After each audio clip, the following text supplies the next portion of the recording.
take us to kindergarten sense. How are rent and property expenses treated in someone's tax return? What do you need to add to income, and what can you claim? If you could just sort of elaborate a little bit on that. Thanks, Sam, and a quick hello to everyone. Simply, rental income forms part of your assessable income when preparing a tax return, and obviously the expenses that you incur on a rental property reduce that rental income, and you're in a position then where you either positive with your rental income and expenses, or negative, which then obviously gets declared in your tax return.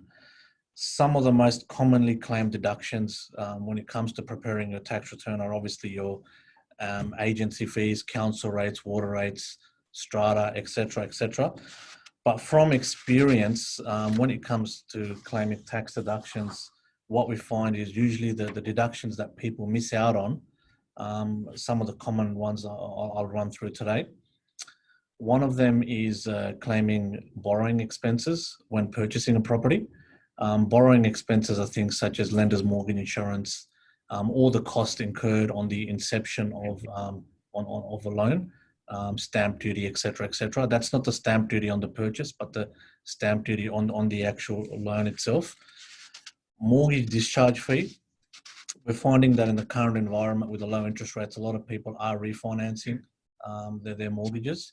So the discharge fee on a mortgage, including the actual penalty interest that some people pay when paying them refinancing early, especially if they're on fixed rates, they're all tax deductible in the year that you actually do the refinance. These are commonly missed deductions. Another deduction that is quite common is depreciation.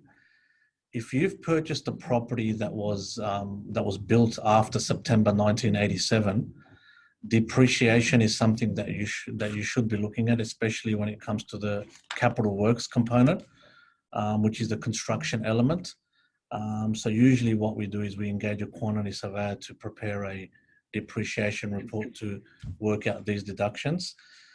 They're probably three of the most commonly missed deductions that we're finding with property investors when preparing tax returns. Thanks, Rizwan.